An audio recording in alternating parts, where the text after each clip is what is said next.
Right.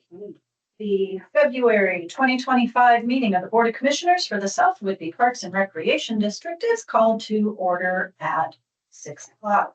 We have a quorum present. Is there anyone for public comment?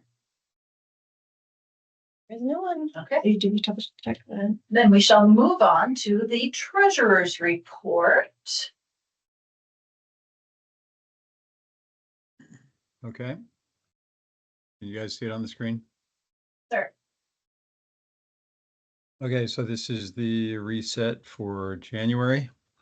Yeah, this is I need to send you the PDF in the future, Carrie, because your PowerPoint reformats the slides. Unfortunately, that star is supposed to be up where it should be on the graph, which is just slightly above the little green dot.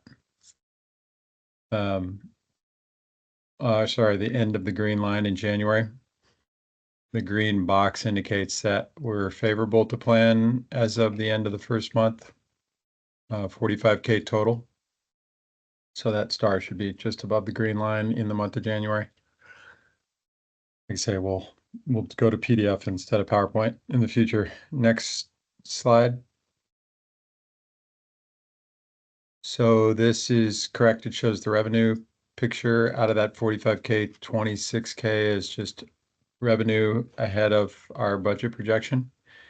And you can see the components of that. Next. Actually, go back to the revenue.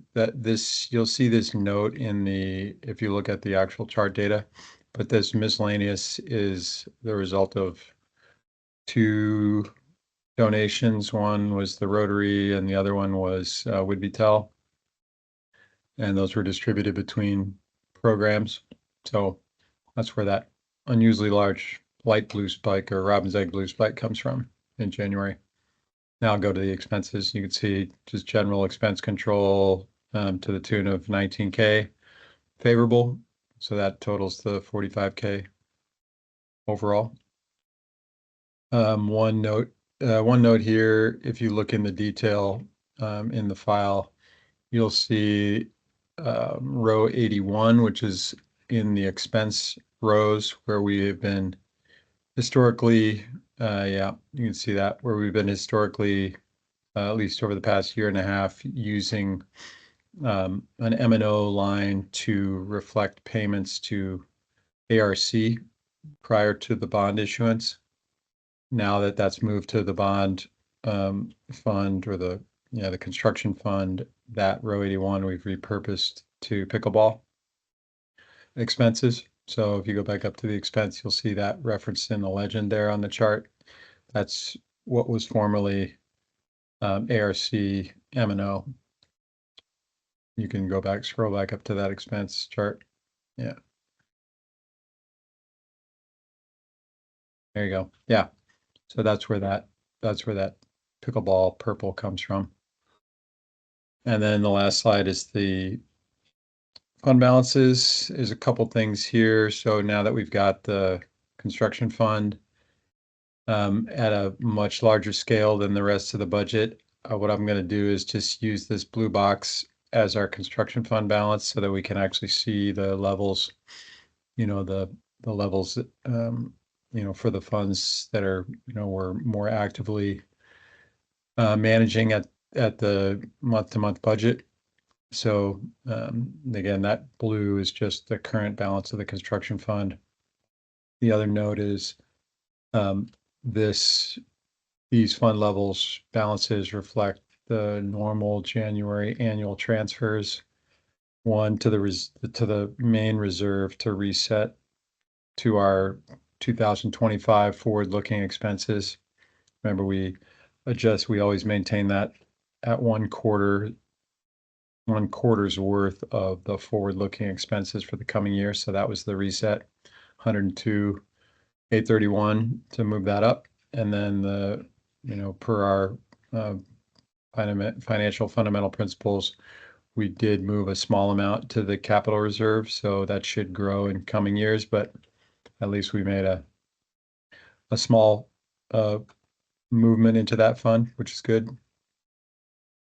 And then like I said, the construction fund balance, you can see that in the detail, in the chart, but I mean, in the table, but we'll just keep it here on the chart as a reference. Okay, any questions on the charts before we move on to vouchers? We're good. Okay, So you pull up the latest vouchers. So you should have all received the updated voucher list. Most of the items that were added over the Friday list are mostly routine items, but I highlighted a few items. So the first one is to Foothills Auto Center. So that was to get the check for the new truck. So that has been So purchased. we ended up, okay, so we did get the 2024. Yes, we got the one that wanted. That was Yeah. a few. And as a bonus, something about the timing of it, we got we're getting a $1,000 rebate. Awesome. Yeah. A little bit helps. Yeah. So scrolling down further, there is an invoice to be paid for junior cheer and a payment to Robert W. Droll for the pickleball court project. Continuing down, there's a payment to South Woodby Youth Select Hoops for the Admirals Winter Basketball. And down a little further to Washington Design Company, which is basketball jerseys. Part of that cost is covered by the Telecom's sponsorship. Moving down to the construction fund, we have payments to ARC Architects, Bloom Projects, and Pacifica Law Group. And then down to the capital fund, we have J.A. Brennan Associates, and that's for them working on that site plan. I understand it's getting close. And that is it for the voucher update. Any questions about the vouchers? Okay. On to the consent agenda. Did everybody have a chance to review the draft meeting minutes from the last meeting? Yes. If there are no questions or corrections, I would entertain a motion. I will make a motion to approve the consent agenda. That includes both the approval of the minutes from the January meeting as well as the voucher list. I'll second that. It has been moved and seconded to approve the consent agenda, including the approval of the minutes from the January meeting and the voucher list and construction fund. All those in favor say aye. Krista, aye. Jake, aye. And I. Aye. All those opposed say nay. The ayes have it and the motion passes. Staff report, please. So we'll come back to Sky for the program part of the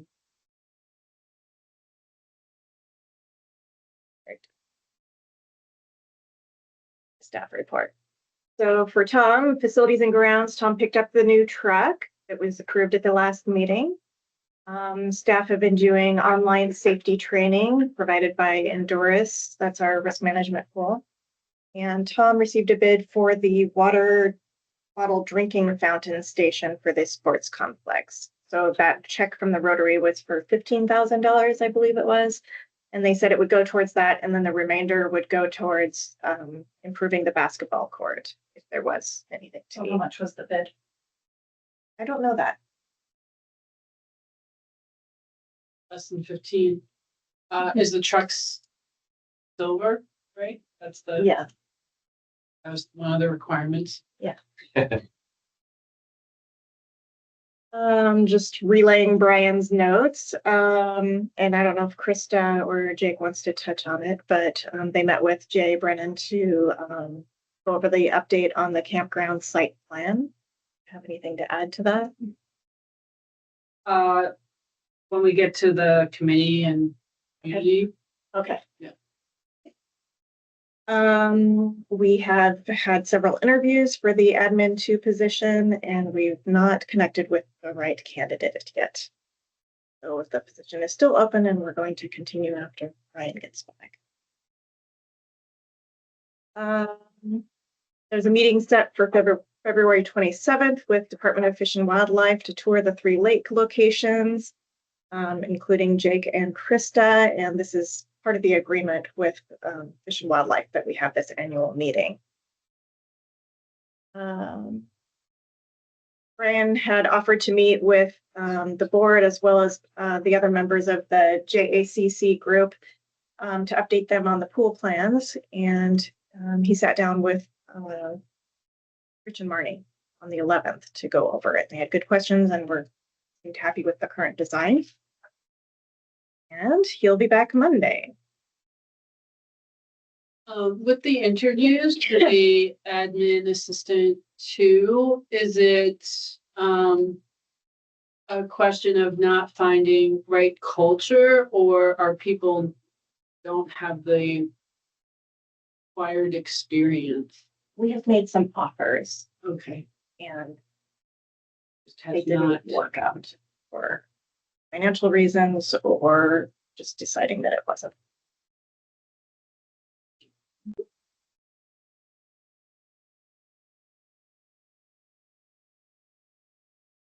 All right. To winter programs 2025. So we'll start. You're kind of going to get a rundown of some of the things that we did. Polar bear dive, well attended. You can see it was beyond 2024 was the highest attendance we'd had in 10 years. Definitely building back up from COVID. More people. Last year we had a ton of walk-ups. We still have a lot of people that pre-register, and then there's still the group of people that will show up, look at the table, and then just walk on out and do it and not support the cause. But it's public beach, so that's their choice. Youth programs. We did have the junior cheer camp at the beginning of the year here. There were 37 young cheerleaders that were out there and performed at halftime of one of the girls' basketball games.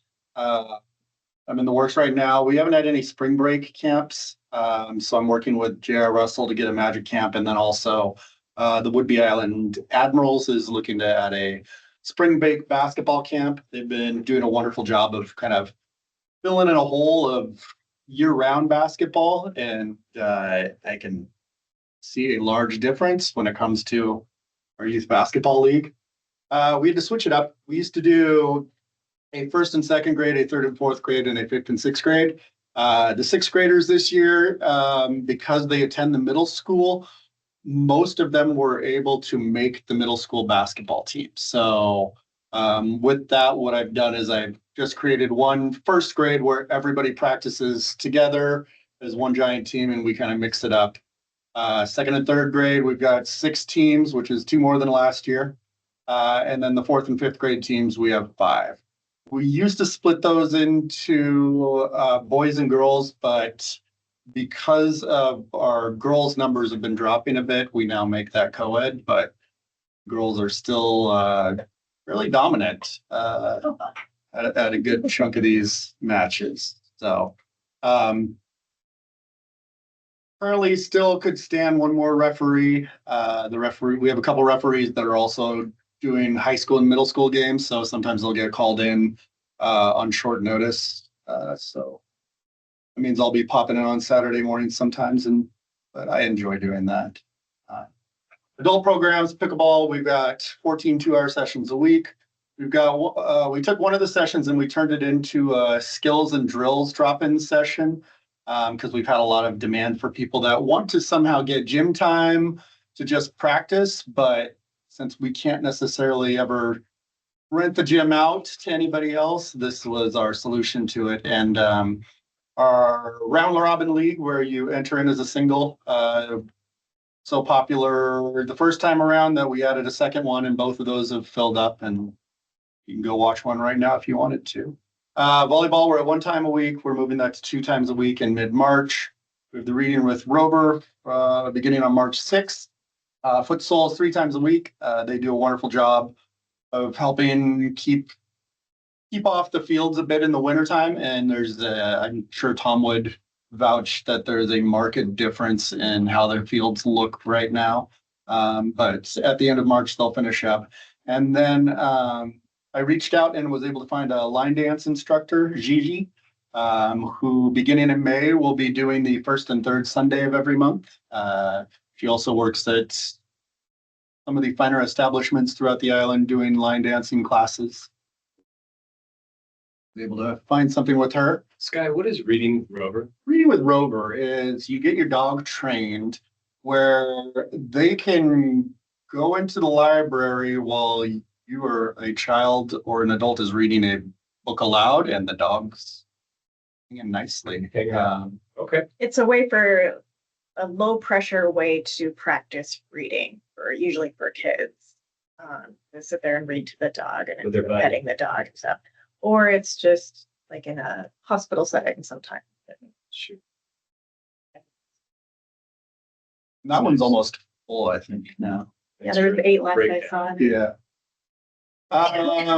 As you were showing your calendar of what's going on, this is, I took the 4 gyms that somehow I'm now responsible for scheduling everything for, since the school district gives us the access, but in return, we have to do all the scheduling for it. So this is what this next week looks like, Sunday through Saturday. 4 different facilities. You can see it is packed to the gills with a little of everything. And then, is that my last? And I do have a couple extra notes to go along with that.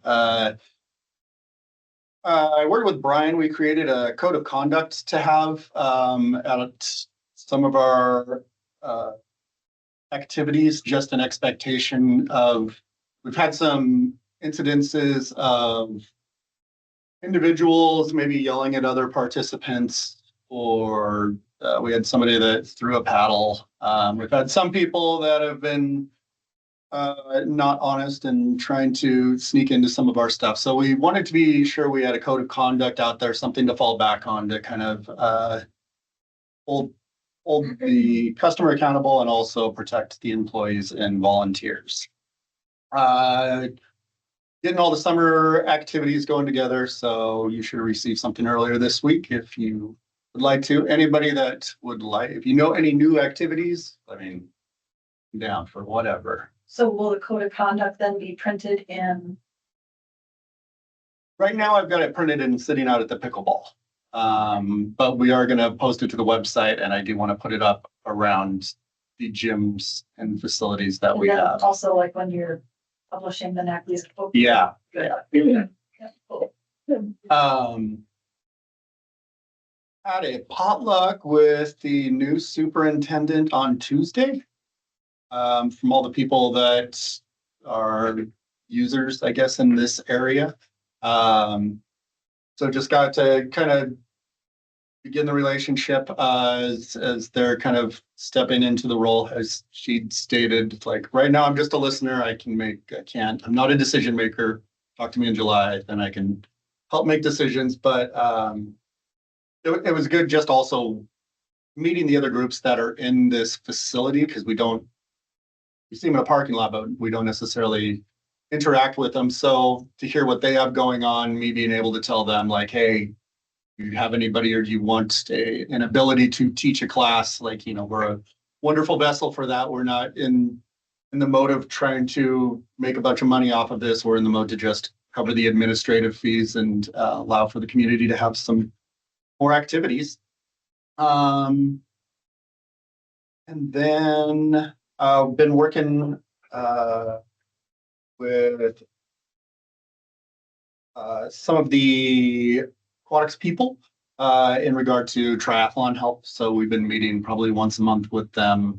They're going to help more on the volunteer end of things. They also have a couple other ideas of what they'd like to do. And Brian and I have kind of told them, like, those are great. If you guys can get the manpower to do that and not have the expectation that we're going to compound that to everything else we're doing with it. have at it. And so they're definitely seem like a bunch of go-getters. So we'll see as we move along, the extras that we do that, because the goal is to help promote people within the district signing up for the triathlon.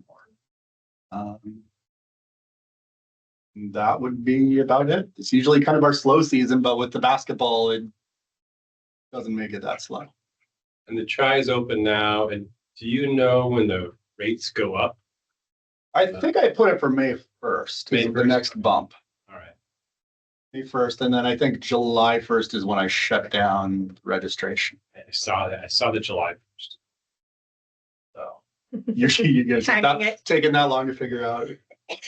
Find us. That was one of the other things working with the, Well, people ask me too, because it's, when I read it, if memory serves correct, it said sometime later, and as we get closer, rates will go up. yes, So I didn't see the May 1st, but I think I did change it, but I've had a lot of dates thrown around. you guys, you have just a little bit of stuff going on. Well, and that was, I should add that to it.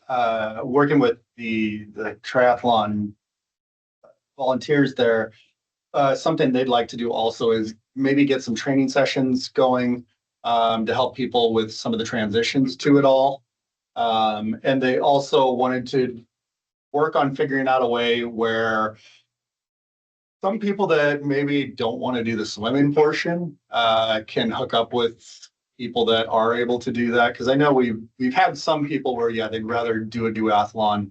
And it seems that swimming's always kind of the one that hangs out there where they're looking for a team's looking for somebody else. So just trying to see if we can figure out some other ways to make the event a little bit larger and get more people registered within there.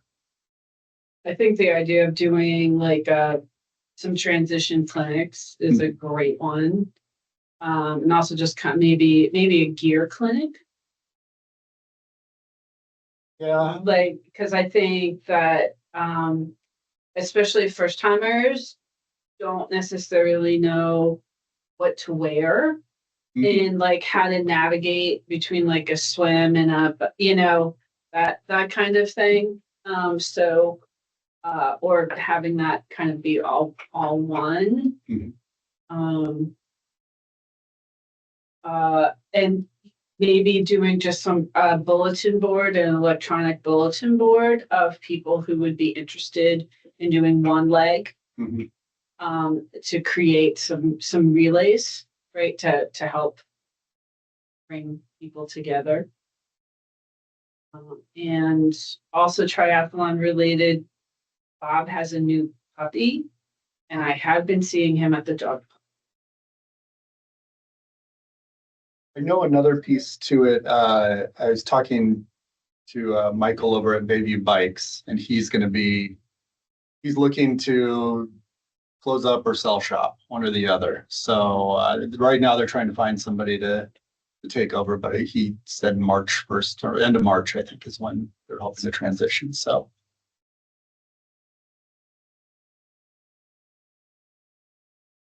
that's what I got. How's that gym at the old middle school? They did a little bit of renovation to that? They redid the floor, which was the biggest issue that they had there because it hadn't been buffed and waxed in at least a decade, if even more. So it was pretty slick. So now it's shiny. It's got a lot better grip. I mean, they still, Squeaks. yeah, I mean, it was, yeah, I mean, it's getting a ton of use right now is the big thing. So, it's hopefully they can figure out ways to keep maintaining that. I think, they have one custodian that's kind of handling the entire community center there.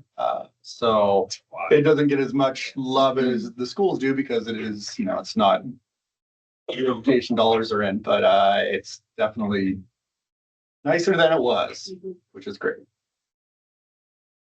One, I probably know the answer to this, but I'm just gonna throw it out there anyway. Is there any potential for partnering with or working with Camp Casey now that they are owned by the YMCA They just did a huge renovation on their gym. They are opening up their pool. They're also going to be working on their outdoor fields and courts. And I understand that that's all out of South Whitby, but still, is there any, I don't know, possibility of, I think that would fall within their hands, because I mean, I guess when I see like Fort Casey, I look at it as YMCA got this nice new camp that then they're able to take all the YMCA's throughout Western Washington and say, hey, let's have a big trip out to Woodby Island for whatever it is. But again, I feel, I mean, that's going to be mostly summertime. no, right? Yeah. But I'm thinking more like September through May, when the rest of us live here. They have these facilities Mhm. and I'd have to check them out and see, honestly. Because I know like the gym is a bit smaller, so it's not a full-size basketball court that's in there. And I know they were able to fit one pickleball court within that gym. But I've been I can't remember his name, but I've been in Jake, contact yeah. with him back and forth. kind of maybe figuring like out. if they start doing basketball stuff and you have the maybe there can be an invitational, So where there's the fourth and fifth graders from up there play the fourth and fifth graders down here, and So I forgot to add that within the youth basketball piece is I'd switched also some of the age groups and made it co-ed because it also aligns ourselves with what the Coopville basketball program does. Because when you play soccer, you're playing up and down the island for the most part. When you play Little League, you're playing Oak Harbor, Central Woodby. But for basketball, there's not a unified league that covers it all. Everybody's just stuck in their little territory. So, Coopville's not as big as us, but they do have a big basketball following. So the goal is that we can begin to create this where at least Coopville and us can start having some games at opposing sites and also just diversify who you're playing against because, South Whitby's not that big. So a lot of the times you're playing the same 10 to 15 kids every single time. right. Anyway, Yeah. I encourage you to, when you have a chance, talk Okay. to Jake and see what's. Definitely. Another.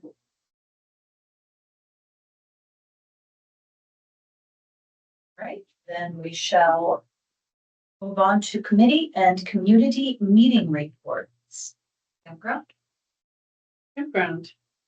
Yeah, it was nice. We, the two of us and Brian, had an online visit with J.A. Brennan, one of his colleagues there. And it was great to kind of resurrect the whole illustrations, mapping, layout of campgrounds. I felt like there's 3 loops. They all flow really nicely. And they plan to have the gates, so in the future you can have one section open or 2 or all 3. Of course, in the summer you probably have all 3. There was one large designated group site. There's a smaller group site too. There's a couple walk-in sites. I think there's about 64 RV sites.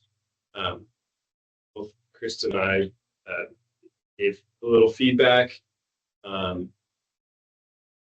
I was concerned that some of the RV sites, I didn't know if they had water and power at them.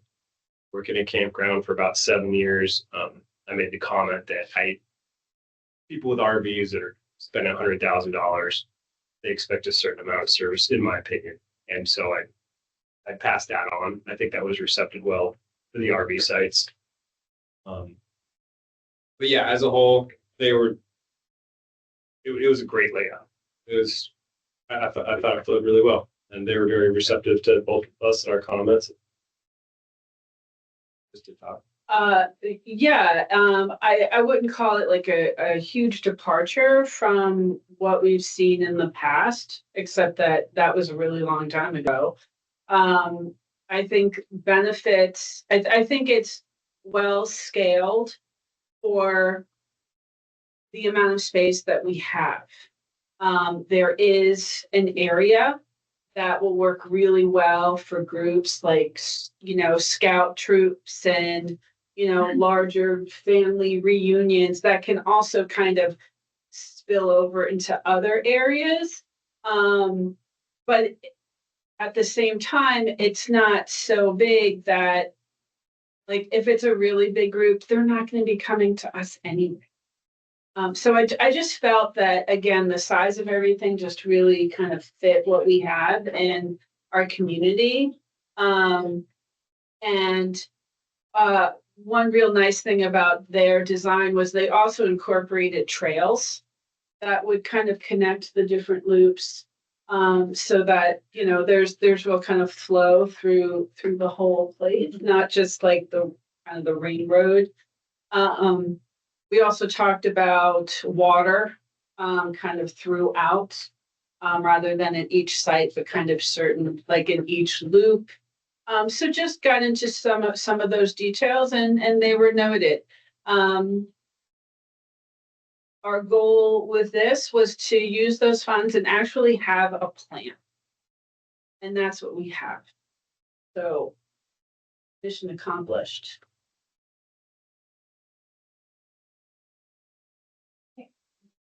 I think Brian wants to touch on it in the March meeting too. Yeah. So you're gonna have more of a conversation. Did they, Chris or Jake, did they or already have or touch on, or did you guys look at the kind of that budget straw man that they had done back then where, it was kind of in basic budget buckets, but it rolled up to, a total cost. It had some design elements that were costed out, and then the, baseline construction elements costed out, the, the road preparation, site preparation, those kind of things. Has that been resurrected too? No, we did not discuss any of that. It was, and I don't believe that was part of the ask to J.A. Brennan at this time. Okay, yeah, I just say that as we, as we move forward again and get, to considering potential sources of funding, that'll be obviously one of the more important documents is to be able to frame out a funding request. At least in round numbers. So even if it's just, like I said, it was pretty much a budgetary, straw man level document. It had detail, but not certainty in it. But at least it was a starting point that we could use in a grant application. So I think that's probably should be somewhere on the list of things to resurrect, because as soon as we ask for money, we're going to have it. Yes, agreed. And first of all, I think we should just bring that up again when we do talk about this again in March. But I believe that the feeling was that the numbers that we had were at that point so outdated. And even from there to now, things have changed dramatically. Knowing that we're not going to be focusing, now that we have a plan, that this is going to be put aside temporarily while we focus on the aquatic center and the campground. I think the feeling was, why invest money in getting cost estimates now that will probably be incredibly out of date once again when we need them. And then at that point, we're going to have to spend money to get them estimated again. Right. So again, or at least that's my recollection as to why we didn't Because that's going to do be that now. a couple of years down the road. That was my understanding too, what Krista just said. Yeah. And this is kind of get Brian's eyes and our eyes on just the layout, the hopeful layout. Everything, a camp host spot. There's an office by the entrance and some visitor parking, check-in parking. I think to see what we want, what Brian wants, what the parks feel. And like Krista said, just not being forgotten about, but not being tackled until after the pool, realistically. That was my understanding too. Do the budget later. But really good point, and I'll make a note to bring that up again in March, when I believe that Brian will be presenting everybody with the with the plan, with the visuals. Right, yeah, and just, you're, Jennifer, you mentioned a couple of years. So our next grant application window is this time a year from now, for the 2026 cycle with RCO. So I would just, in terms of figuring out when we need to have that financial, we'll need to have a straw man by then, because that'll be another year after that before funding would be available. So we're in that 2 to 3 year window, and we'll need something next year, January. Otherwise, we're in 2029 or 2030, which is kind of far.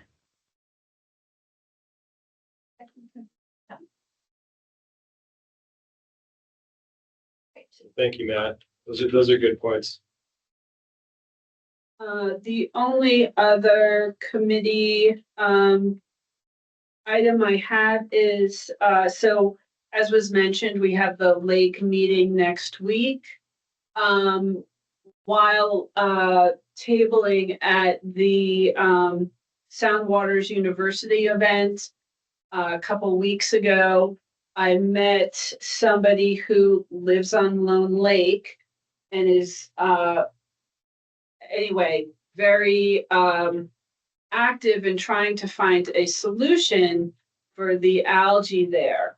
So I will be meeting with that resident on Tuesday in advance of the meeting with Fish and Wildlife.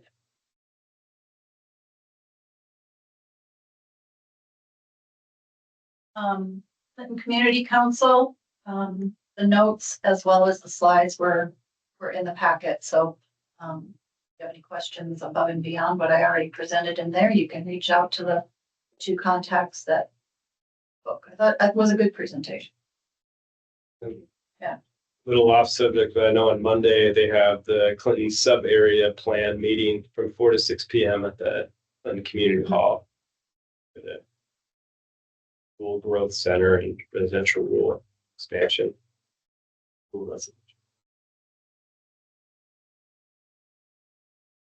Okay. Unfinished business, comprehensive plan programs.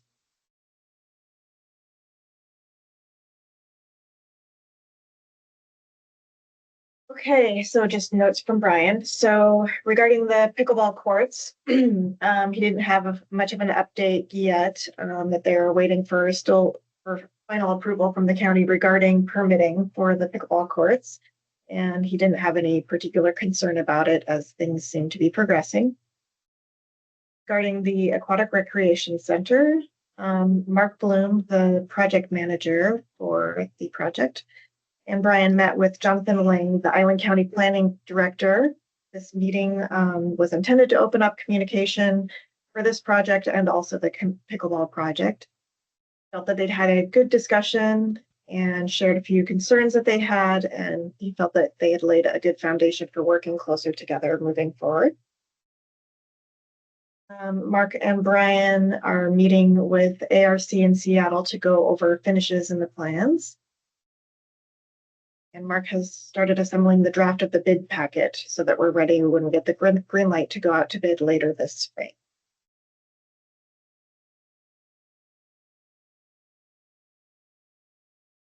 That is it regarding unfinished business. And we have no new business.